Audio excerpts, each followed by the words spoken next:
Welcome back to my channel. आज हम semester 3 from generic BSN English का एक टॉपिक पढ़ेंगे, दैट इज एप्लीकेशन कैसे लिख सकते हैं। ओके, ये डाउ की पीपीटी है, तो हमने इसी पीपीटी के हवाले से जो है जाके पेपर देना है। तो इसमें जो जो चीज़ें हम डिस्कस करेंगे पेपर में, आपने उसी के मुताबिक चीज़ें जो है वो हल करनी है, सवाल, ठीक है। क्योंकि बेसिकली अक्सर आप एप्लीकेशन जब लिखते हो तो कई कई चीज़ें थोड़ी सी डिफरेंट हो जाती हैं।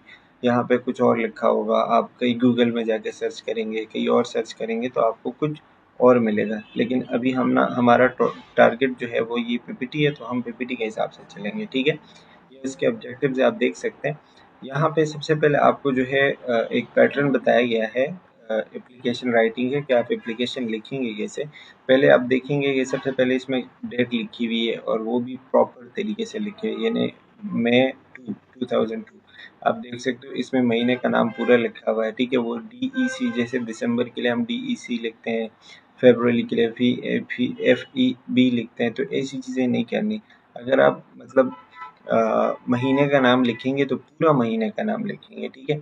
इसी तरह आप थोड़ा सा स्पेस लेंगे और फिर जो आपका मतलब जिसको आप लिख रहे हो, अगर आपको उसका नाम पता है तो आप मिस्टर उसका नाम लिखेंगे। फिर वो जिस ओहदे पे होगा, जिस जो उसकी पोजीशन होगी वो आप लिखेंगे। जिस कंपनी में या जिस ऑर्गेनाइजेशन में वो काम कर रहा होगा वो ऑर्गेनाइजेशन का नाम, और फिर इसी तरह आप जो है उसका एड्रेस लिखेंगे। तो ये पूरा आपके पास एक पैटर्न आ गया। अभी हम आगे डिस्कस करेंगे। फिर आप जो है वो थोड़ा सा क्या करेंगे, मतलब एक स्पेस लेंगे और फिर आप आएंगे सैल्यूटेशन पे। सैल्यूटेशन मतलब जो आप उस बंदे को मुखातिब करते हो, dear sir, dear miss, respectable sir या डियर मिस्टर, जो आपको उसका नाम होगा, ठीक है। तो वो सारे फिर हम लिखते हैं। फिर उसके बाद हम प्रॉपर एक स्पेस लेते हैं और फिर उसके बाद जो है हम एप्लीकेशन स्टार्ट करते हैं। एप्लीकेशन में हम फिर कई कई चीज़ें लिखते हैं, और पहले हम इंट्रोड्यूस करते हैं, फिर अपना मेन डिटेल लिखते हैं, फिर उसको क्लोज करते हैं। लास्ट में फिर हम सिंसियरली या फेथफुली या ऐसे वर्ड यूज़ करते हैं, और फिर अपना नाम लिख के और जो चीज़ें हैं वो लिख के ख़त्म करते हैं, ठीक है। ये एक पूरा पैटर्न होता है, लेकिन हमने इसको पढ़ना है डिटेल से।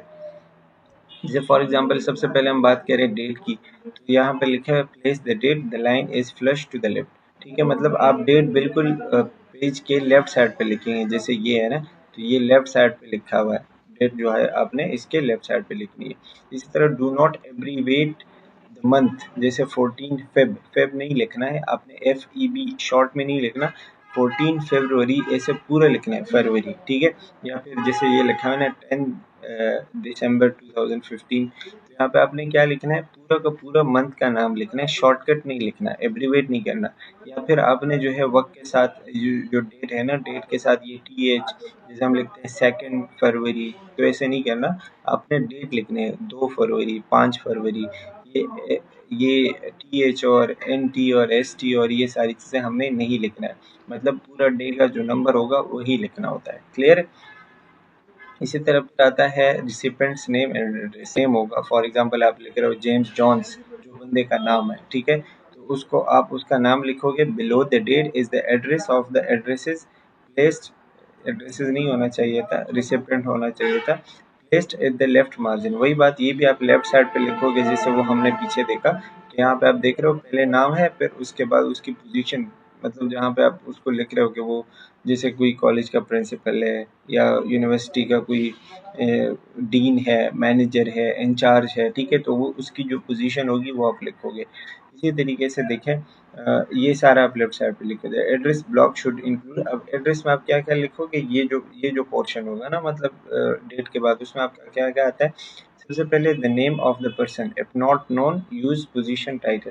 अगर आपको उस बंदे का नाम पता है तो नाम लिखें, अगर नाम नहीं पता तो आप जो है उस बंदे का पोजीशन लिखेंगे। जैसे हम बोलें कि भाई मुझे उसका नाम तो नहीं पता कि ये उस बंदे का नाम क्या है, लेकिन वो उस जगह का मैनेजर है, तो हम कहते हैं टू द मैनेजर, ठीक है। या टू द प्रिंसिपल, जैसे आप लिखते हो ना, जैसे एप्लीकेशन में लिखते हो टू द प्रिंसिपल, तो इस तरीके से। फिर दूसरा द इंडिविजुअल्स पोजीशन और डिपार्टमेंट, जैसे फॉर एग्जांपल वो किस डिपार्टमेंट में या किस ऑर्गेनाइजेशन में काम करेगा या उस ऑर्गेनाइजेशन का नाम क्या है, ठीक है। फॉर एग्जांपल जैसे कि जेसन थॉमस एंटरप्राइज, ये कंपनी का नाम है और वो वहाँ पे प्रेसिडेंट है।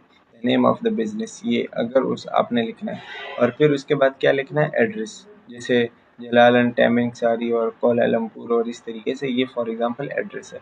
तो पहले नाम, अगर आपको नाम पता है तो ठीक है, नहीं पता तो उस बंदे का आपने क्या लिखना है, उसका आपने वो पोजीशन लिखना है, जैसे वो जो भी है, मैनेजर है, प्रेसिडेंट है, ठीक है, तो उसका आपने पोजीशन लिखना है। फिर उसके बाद आपने उसकी कंपनी का नाम लिखना है या जिस ऑर्गेनाइजेशन में वो है, जैसे आप लिख रहे हो कि सिविल कॉलेज या सिविल कॉलेज ऑफ नर्सिंग या सिविल हॉस्पिटल ऑफ कराची, इस तरीके से आप फॉर एग्जांपल लिखते हो ना, तो ये क्या है, ये आपका एड्रेस, सॉरी एड्रेस नहीं, नाम, उस ऑर्गेनाइजेशन का नाम और फिर उसके बाद एड्रेस, ठीक है। अच्छा, तो जैसे कि इसमें आप देख सकते हैं बंदे का नाम है हेरा आसिफ, जैसे उसका नाम, ठीक है। फिर उसके बाद वो उसकी पोजीशन क्या है, तो वो लेक्चरर है।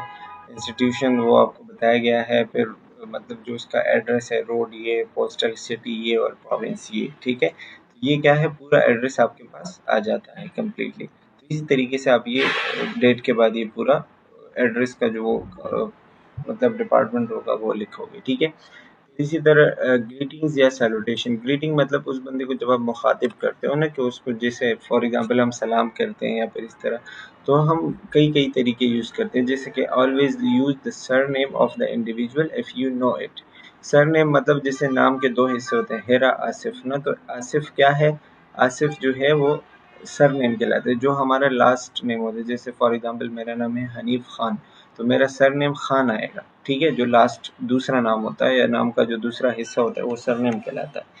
ये क्या होता है, आप अगर उस बंदे का आपको सरनेम पता है तो आप हमेशा वो यूज़ करेंगे, मतलब आप जो है एप्लीकेशन के लिखने का तरीका ये होता है, ठीक है। ऑलवेज यूज द सरनेम, जैसे ये हेरा आसिफ, तो हेरा आसिफ का अगर आप फॉर एग्जांपल लिखोगे तो पहले यहाँ पे लिखा हुआ डियर हेरा, अब यहाँ पे सरनेम तो नहीं ना, फर्स्ट नेम यूज़ किया हुआ है dear Hira. Dear Hira personal friend और क्लोज बिजनेस एसोसिएट, ये आप कब करते हो, आप एक बंदे का फर्स्ट नेम कब यूज़ कर सकते हो, जब वो आपका कोई दोस्त होगा, यानी आप दोस्त को कोई लेटर वगैरह लिख रहे हो, या कोई आपका क्लोज बिजनेस करने वाला कोई बंदा होगा जिसका आप मतलब गपशप चल रही हो, फॉर एग्जांपल क्लोज, ठीक है। तो वो जो है डियर, इस तरीके से आप उसका फर्स्ट नेम यूज़ कर सकते हो। फिर आता है डियर मैसेज, मैसेज वो बंदे को आप लिखते हो जो मैरिड हो, ठीक है। जैसे फॉर एग्जांपल एक फीमेल की अगर हम बात, जैसे हेरा आसिफ, तो शायद आई होप सो कि इसके हस्बैंड का नाम होगा, ठीक है। तो आप लिख सकते हो डियर मिसेस आसिफ, ठीक है। तो मिसेस आसिफ यानी वो मैरिड है, तो आप MRS लिखोगे, मिसेस लिखोगे, ठीक है। फिर आप लिखोगे डियर मिस, जैसे ये मिस लिखा हुआ है, तो मिस वो आपको जब वो मैरिड नहीं होती, फॉर एग्जांपल वो मैरिड नहीं है, तो आप आसिफ लिखो, आसिफ उसके शायद उस टाइम उसके अब्बू का नाम हो सकता है, मे बी, ठीक है। अच्छा, फिर डियर मिस आसिफ, ये MS जब हम लिखते हैं तो ये हमें पता नहीं होता कि बंदा मैरिड है या नहीं, यानी हमें उसका मैरिटल स्टेटस पता नहीं है, ठीक है। तो हम इस तरीके से लिखते हैं और ये सबसे बेस्ट चॉइस है जब आप लिखोगे, अगर आपको मतलब पता नहीं है। फिर इस तरह डियर डॉक्टर आसिफ, डॉक्टर जब उसको कोई जैसे वो कोई इंजीनियर है, वो डॉक्टर है, वो प्रोफेसर है, वो लेक्चरर है, ठीक है। तो अब उसकी जो पोजीशन होगी वो आप उसके साथ लिखेंगे। फिर डियर सर और मैडम, ये आप जो है अगर आपको उस बंदे का नाम नहीं पता तो आप डियर सर लिखेंगे या डियर मैडम लिखेंगे, ठीक है। ये चीज़ें पूछी जाती है पेपर में और इससे बनेंगे एमसीक्यूज, इससे डेफिनेटली एमसीक्यूज बनेंगे। टू होम एट में कंसर्न, ये कब लिखोगे टू होम एट में कंसर्न, जब आपको नहीं पता कि ये जो मैं एप्लीकेशन या फिर जो लेटर लिख रहा हूँ ये किसके पास जाएगा और कौन इसको पढ़ेगा, ठीक है।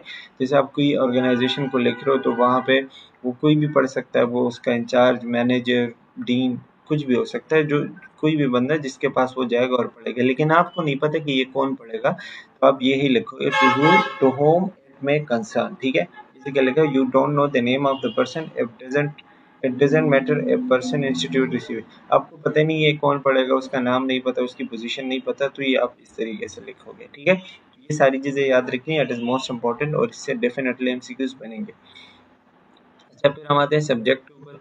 सब्जेक्ट में क्या है, an underline subject is line is usually placed at the left margin following the greeting salutation, वही बात, पहले आपने डेट लिखी, फिर आपने एड्रेस और सैल्यूटेशन वगैरह लिखी, उसके बाद आप जो है अपना सब्जेक्ट का एक लाइन लिखोगे।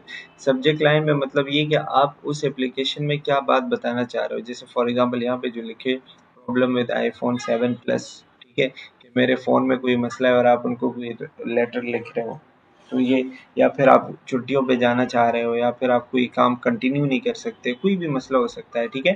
तो आप अपना जो है वो एक लाइन में अपना एक सब्जेक्ट लिखोगे। जैसे कि the subject line briefly identifies the topic of the letter.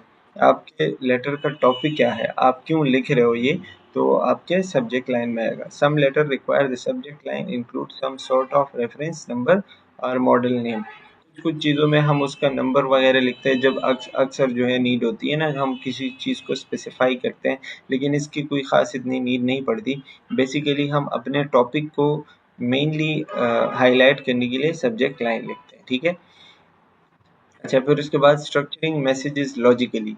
जो आप अपने उसमें लिखते हो लेटर में, तो आप उसको एक मतलब तरतीब से लिखें, ठीक है। आप ये कह सकते हो, तरतीब से नहीं लिखोगे एक बात जो पहले कहनी चाहिए और आपने बाद में कही, और बाद में कहने वाली बात आपने पहले कही, ठीक है। बीच में आपने कोई चीज़ें इधर उधर कर दी, तो आपके एप्लीकेशन में लॉजिक या आपकी बातों में लॉजिक नहीं होगी, वो लॉजिकली मतलब तरतीब से नहीं होंगी ना, तो फिर इसकी वजह से वो इतना इफेक्टिव नहीं होगा। जैसे क्या लिखा है, whether you are composing a letter, a fax message और अ मेमो और एन ईमेल। कोई भी चीज़ आप लिखते हो, मैसेज हो सकता है, लेटर हो सकता है, ईमेल हो सकता है, ठीक है।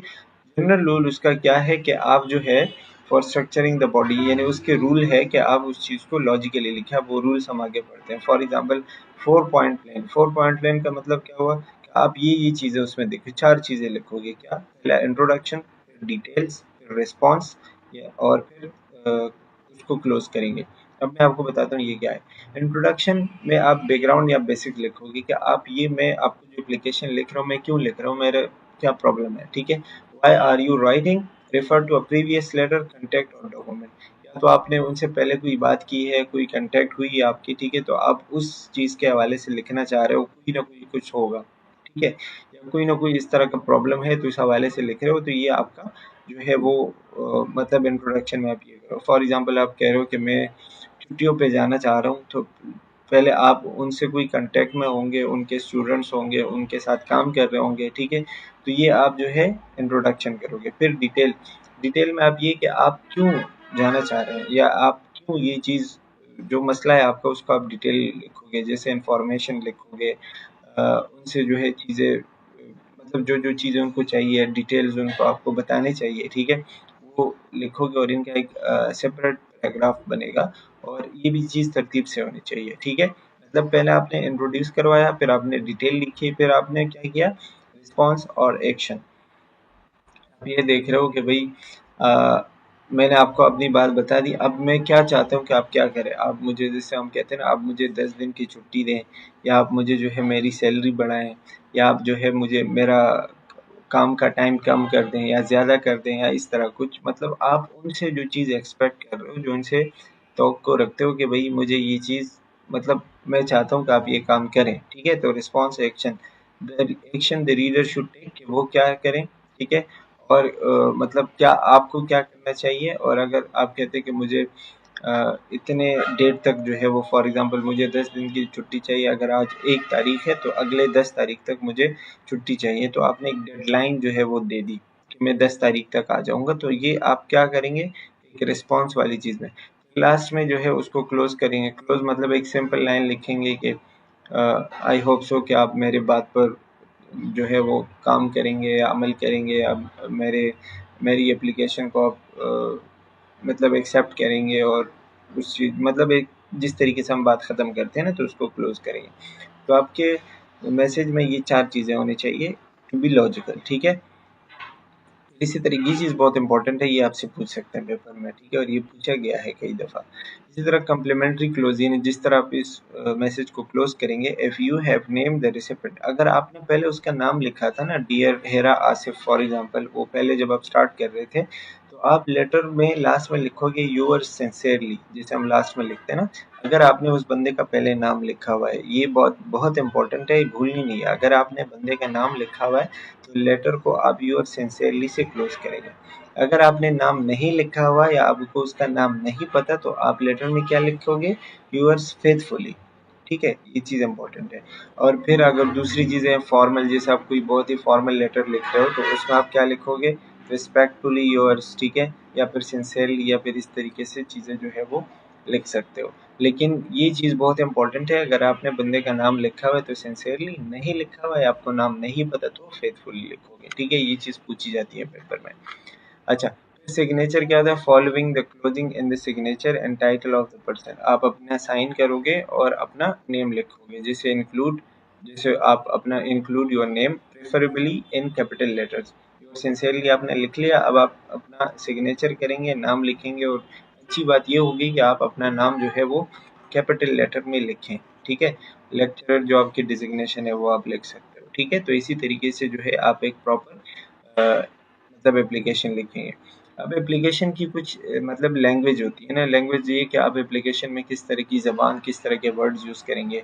जैसे कि बहुत ही फॉर्मल और अदब वाले अल्फाज उसमें यूज़ करते हैं। We would appreciate if you would, मतलब हम इस बात को अप्रिशिएट कि अगर आप हमारे लिए ये करेंगे, मतलब वो बहुत ही एक अदब वाली ज़बान ना। इसी तरह आई वुड बी ग्रेटफुल, अगर आप ये करेंगे। Could you please send me, क्या क्या आप ऐसा कर सकते हैं, क्या आपके लिए ऐसा पॉसिबल होगा, ठीक है। तो ये सारी चीज़ें जो है ये आप देख लीजिएगा, पढ़ लीजिएगा। मतलब ये सारी चीज़ें लैंग्वेज ऑफ रिक्वेस्ट है, ठीक है। लैंग्वेज ऑफ रिक्वेस्ट मतलब जब आप एप्लीकेशन लिखेंगे तो आप इस तरह के लैंग्वेज यूज़ करते हैं, ठीक है। ये आपको वही बताया है, एक एप्लीकेशन का एग्जांपल देखें, जैसे ये देखो, डियर मिस लेटमिन। लेटमिन जो है फॉर एग्जांपल वो है एक फीमेल है, ठीक है। आपको नहीं पता कि वो मैरिड है या अनमैरिड है, तो वो देखो MS लिखा हुआ है ना, हमने बात की थी पहले, तो इसीलिए MS लिखा हुआ है। अच्छा, फिर दूसरा, I am writing to request your help following a change in my circumstances. मेरे सिचुएशन में कुछ तब्दीली आई है, उसमें मैं आपसे कुछ चीज़ें चेंज करवाना चाहता हूँ। ये देखें, ये क्या करे, द रीज़न फॉर राइटिंग या पर्पस, कि वो ये लेटर क्यों लिख रहा है। आपको पहले से पता चल गया कि वो कोई चीज़ चेंज करवाना चाह रहा है, ठीक है। तो ये आपका पहला। फिर दूसरा आ गया ये द नेचर ऑफ प्रॉब्लम, कि वो मसला क्या है, ठीक है। तो मसला as you know I am enrolled in the basic Spanish course at your college, कि मैं आपके कॉलेज में जो है मतलब स्पेनिश पढ़ रहा हूँ, ठीक है, जो starts in September. However, due to unforeseen family events, जैसे फैमिली में कोई इवेंट्स है, कोई चल रहा है, तो मुझे ये कंट्री छोड़ के अपने जो है पेरेंट्स के पास जाना पड़ेगा, हांगकांग के में, ठीक है। तो मतलब ये क्या कह रहा है कि मेरा मसला ये है कि मुझे जो कोर्स मेरा चल रहा है उसको अभी फ़िलहाल थोड़े से टाइम के लिए चेंज करके या छोड़ के मुझे अपने गांव जाना या मुल्क जाना पड़ेगा, ठीक है। तो ये क्या कह रहे हैं, आपका प्रॉब्लम है, ये आपका मेन प्रॉब्लम है, ठीक है। At present, it is not clear when I will be able to return, and unfortunately, I will not be able to start the course as planned. और मुझे नहीं पता कि मैं कब वापस आऊँगा और मैं ये कोर्स कंटिन्यू कर पाऊँगा या नहीं। ये देखो, ये उसका प्रॉब्लम बता रहा है कि मसला क्या है, ठीक है। अब देखें, अब वो आगे क्या पूछ, the outcome you would like to, you would like यानी वो क्या चाह रहे हैं कि आप क्या करना चाहिए। तो देखो, I would like to request a refund for the course fee already paid. मैं ये चाहता हूँ कि मैंने जो फ़ीस पे की है पहले वो मुझे वापस मिले, रिफ़ंड हो जाए। ये वो चाह रहे हैं कि मतलब ये काम हो जाए, ठीक है। और इसी तरीके से जो है वो अपना रिफ़ंड इज़ नॉट पॉसिबल, अगर वो पॉसिबल ना हो तो फिर मैं आऊँगा और ये अपना जो है वो दोबारा स्टार्ट करूँगा, और इस तरीके से तो ये आउटकम हो जा रहा है। फिर लास्ट में अपॉलजी, यानी जो भी मसला होगा उसके लिए माफ़ी माँग रहा है कि जो भी मतलब ये सिचुएशन बनी है इसके लिए मैं माफ़ी चाहता हूँ। फिर लास्ट में ख़त्म करके देखो, लेटमैन नाम लिखा हो तो यूएस सिंसियरली लिखा है ना, फिर लास्ट में अपना नाम। तो इसी तरीके से जो है आप अपना मतलब एक एप्लीकेशन लिखेंगे, और उसके कई कई पार्ट्स होते हैं, जैसे कि ये रीज़न हो गया, फिर उसका प्रॉब्लम डिटेल हो गया, फिर आप जो एक्शन लेना चाह रहे हो, ठीक है, और लास्ट में क्लोजिंग। तो ये अच्छा, फिर इसमें देखो टिप्स क्या है, जैसे कि द रीज़न फॉर राइटिंग, वही बात कि आप क्यों लिख रहे हो, उस प्रॉब्लम क्या है, फिर आप आउटकम रिजल्ट क्या चाह रहे हो, और लास्ट में कन्वीनियंस ना। Don't go into too much personal details when explaining. वही बात कि आप जो है अपने बहुत ज़्यादा डिटेल में नहीं जाएगा, आप हर चीज़ एक्सप्लेन करने लग जाओ कि मेरे साथ ये मसला है, वो मसला है, ठीक है। अम्मी को जो है बीमार है, अब्बू को ये मसला है, अब्बू की जॉब नहीं है, ये है वो, ये सारी चीज़ें लिखने की ज़रूरत नहीं। आप बोलो भाई फैमिली प्रॉब्लम है बस, ठीक है। तो ज़्यादा डिटेल में जाने की ज़रूरत नहीं। इसी तरह पोलाइट रिक्वेस्ट करने यानी अदब वाली ज़बान यूज़ करनी है, ठीक है। नाउन इंस्टेड ऑफ वर्ड, ज़्यादातर आप नाउन वाली चीज़ें, मतलब सिंपल, आप ये कह सकते हो सिंपल चीज़ें यूज़ करें। और सिंसियरली वगैरह पे ख़त्म करके, अगर आप उसका नाम जानते हैं, नहीं जानते तो योर फेथफुली करके ख़त्म करें, ठीक है। ये दूसरा है, आप देख लीजिएगा, इसमें कुछ है नहीं, मतलब वही पुरानी चीज़ें, इसमें भी आपको टिप्स लिखे हुए कि क्या क्या चीज़ें करनी है, देख लीजिएगा, ठीक है। मैं आपको लास्ट में इसमें एक होमवर्क भी देता हूँ, वो आप मुझे कमेंट सेक्शन में भी बता सकते हैं। ये भी आपने देखना ही है, मतलब पढ़ के आपको पता चलेगा, ठीक है। लास्ट वन क्या है, last week you lose your luggage while travelling on holiday, luckily you have travel insurance. आप कहीं जा रहे थे, आपने अपना सामान जो है आपका खो गया, लेकिन आपके पास उसका इंश्योरेंस है, ठीक है। तो अब क्या करना है, write a letter to the manager of your insurance company. अब आप इंश्योरेंस कंपनी जो है उसको लेटर लिखेंगे, जिसमें आप क्या करेंगे, describe the characteristic of what you lost, जो आपने खोया है, जो आपका सामान गुम गया है, ठीक है, उसमें क्या क्या था या वो किस तरह का है, उसके कैरेक्टरिस्टिक आपने डिस्क्राइब करने हैं, किस तरीके से वो गुम गया वो आपने बताना है, ठीक है। Tell the insurance company what you need from them, और फिर आपने उनको ये बताना है कि वो आपके लिए क्या करें, मतलब आप उनसे अभी क्या चाहते हैं, ठीक है। तो ये आपने एप्लीकेशन लिखनी है। इसका मैं ये देखा 150 वर्ड्स उसमें तकरीबन होनी चाहिए, और उसमें कोई एड्रेस वगैरह आपको नहीं लिखना है, ठीक है। तो ये जो है आपके पास आउटलाइन है, ग्रीटिंग्स करनी है, रीज़न लिखना है कि क्यों लिख रहे हो, फिर पैराग्राफ 1 में जो है आपका वो आएगा, लगेज जो आपका सामान था जिसमें क्या-क्या चीज़ें शामिल थी, ठीक है, वो आएगा। पैराग्राफ 2 में जो है वो मतलब कैसे खो गया वो आएगा, ठीक है। पैराग्राफ 3 में जो है वो आप क्या करवाना चाहते हैं या आप क्या एक्शन लेना चाहते हैं वो, फिर लास्ट में आपने क्लोज़ करना है और ख़त्म करना है, ठीक है। ये आप लिखें, अगर आप कर सकते हैं तो आप मुझे ये कमेंट सेक्शन में लिख के बता सकते हैं, ठीक है। आगे शायद लिखा हुआ है लेकिन वो मैं आपको शो नहीं करवाना चाह रहा, ठीक है, क्योंकि मैं चाह रहा हूँ कि आप ये खुद करें, तो इसी तरीके से जो है आपकी प्रैक्टिस हो जाएगी। ओके, प्रैक्टिस टास्क यही भी आपके पास, in addition your full time job you are taking a 15 hour English, यानी आप फुल टाइम जॉब कर रहे हैं लेकिन आपको साथ साथ एक कोर्स भी करना है। इंग्लिश का कोर्स आप कर रहे थे, लेकिन अब आपको लग रहा है कि मैं अपने जॉब के साथ ये कोर्स नहीं कंटिन्यू कर सकता, ठीक है। तो आप जो टीचर है जो आपको पढ़ा रहा था, ठीक है, आप उनको लेटर लिख रहे हो, एप्लीकेशन लिख रहे हो, describe your schedule and situation, जिसमें आप बताओगे कि भाई मैं जॉब कर रहा हूँ, मैं सिचुएशन अपनी बताओगे, ठीक है। फिर ये बताओगे कि आप अपना जो है वो कोर्स क्यों कंटिन्यू नहीं कर सकते, और आप क्या एक्शन अभी लेना चाह रहे हो, उनसे रिफंड चाहते हो, टाइम चेंज करवाना चाहते हो, ये भी आपने तकरीबन 150 लेटर्स का एक एप्लीकेशन लिखना है। आई होप सो कि आप अभी कर पाओगे, इसमें भी आपको वही बताया गया है, so you can do it, ठीक है। And that's all about this chapter. I hope कि आपको समझ आ गया होगा कि एप्लीकेशन कैसे लिखते हैं, उसके क्या क्या पॉइंट्स होते हैं। And see you in the next video, तब तक के लिए अल्लाह हाफिज़।